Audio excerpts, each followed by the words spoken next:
because I am a naturalized US citizen. And I actually moved to this country from, I grew up actually in a country which is a kingdom. So there were no elections there. And the government basically decided everything for its people.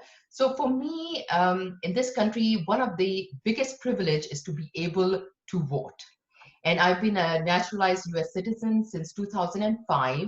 And since I became a naturalized US citizen, I voted in every election, whether it was local or it was national. So for me, it was kind of personal. And that's why I wanted to be involved. Oh, great.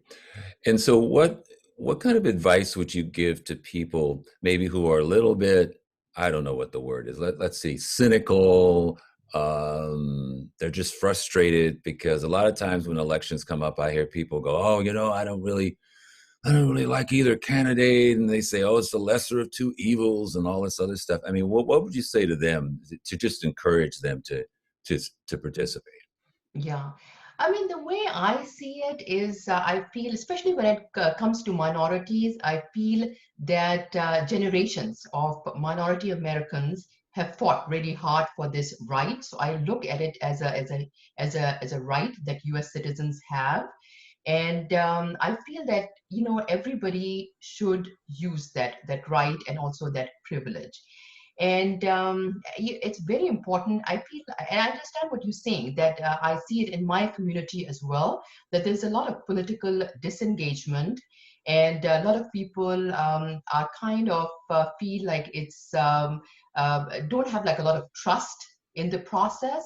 So I feel like it's really important for each of us to get educated, as to who are the candidates, what are the different issues. Because what happens is that if there's a low voter turnout, important issues are being decided by a handful of voters. And so then that's not good for us. This is not good for the country. And I feel like each one of us has a voice and we want to be heard. And I feel like elections give us an opportunity to be heard. And this gives us an opportunity to elect a representative who not only espouse our values, but also represents our interests. And we all know that the policies that these elected officials put forth, they may affect our children and us, for years to come.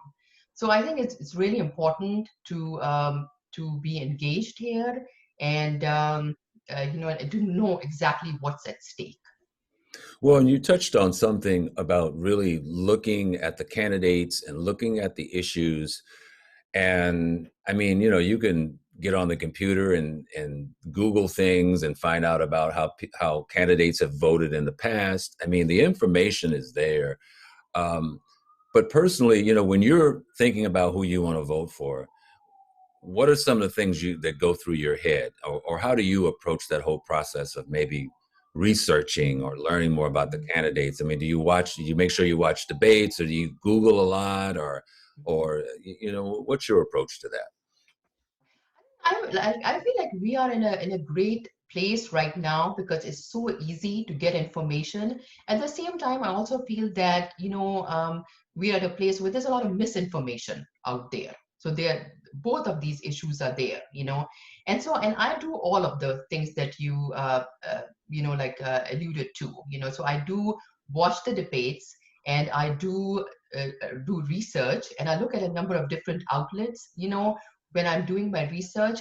And I think like for most of us, they are like, and there are a lot of the host of issues which are important in the country, but for each one of us, there are a couple of them which may be very important and they're personal to us, and that is like where I do my most research. I focus on to see where each candidate stands on those issues and how are those going to directly affect me as well as the country at large.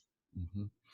Well, that's great. And lastly, I just want to say that I think that for children or for youth, I think it's good role modeling for them to see their parents or adults participating in the process, because when they're Mhm. adults, like you mentioned, they're the Mhm. future, really. So I Yes. think if we can set a good example for them, Mhm. I think it's going to motivate them even more when they're older and they're able to Yes. to use that Yes. the power of the vote and their voice. So, Yeah, um, absolutely. Your vote is your voice. You have the power to make change happen, but you've got to use that power. Your future depends on it. This message is brought to you by the Eastside Voters Alliance, a nonpartisan organization that is made up of individuals of various ages, backgrounds, and political interests. For more information, contact eastsidevoters.com. That's eastsidevoters.com.